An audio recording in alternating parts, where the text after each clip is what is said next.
This podcast is brought to you by the following sponsors. Your San Diego County Toyota dealers. We've got what it takes. Fix Auto. Corky's Pest Control.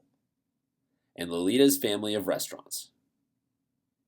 Hey there, sports fans. Christian Pedersen, Tom Atwell. We are at the Hall of Champions because these are out. That's right, playoff brackets. Hot off the presses right here. We're talking Division 2.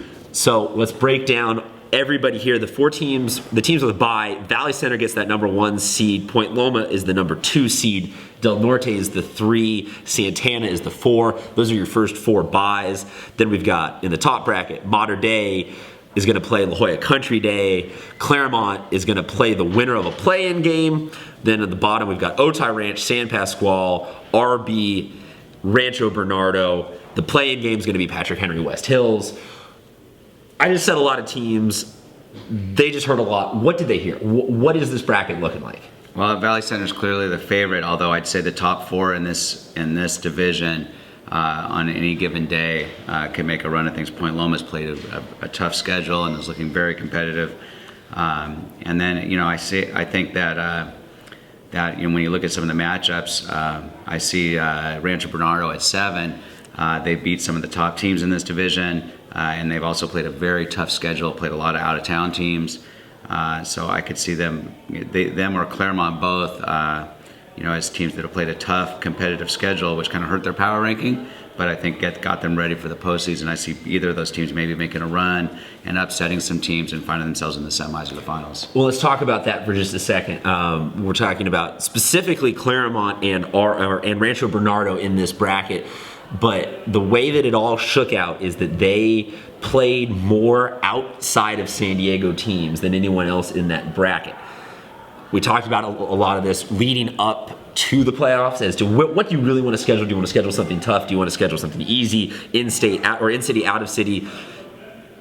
Knowing what we talked about and knowing how it ended, do you think that Claremont and RB made the right decisions by playing such tough schedules that included out-of-city games? Well, I think the proof is going to be in the pudding on how they play on quarterfinals day. I think both of them will advance to quarterfinals, but that's going to be the real test: is what can they do from there.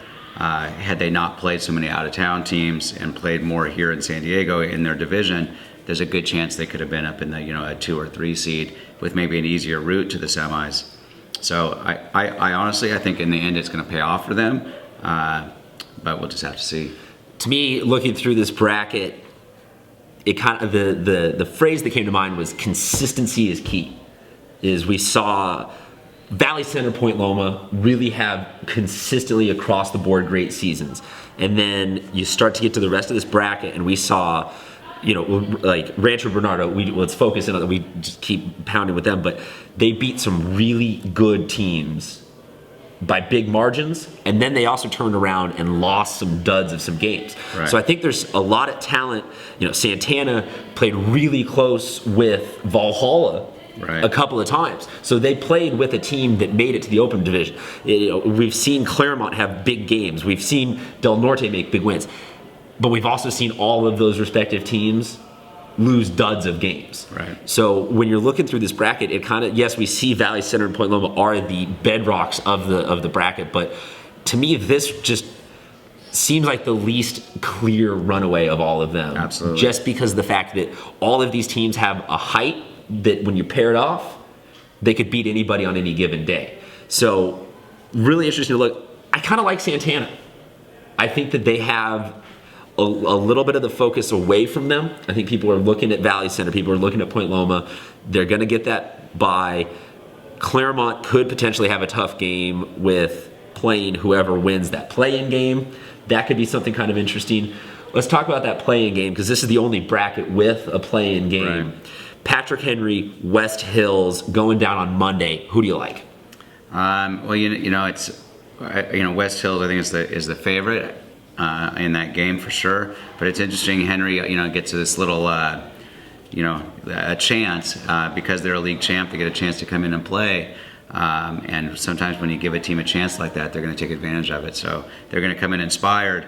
But I think West Hills is a favorite. When you look at their head-to-head matchups of teams they played, common opponents, West Hills looks like to be the more dominant team. So congratulations to Patrick Henry on just getting to the dance. That's always a big step. You'd love to see them maybe put together a little bit of you could stamp the Cinderella run on them if they get a couple of games here.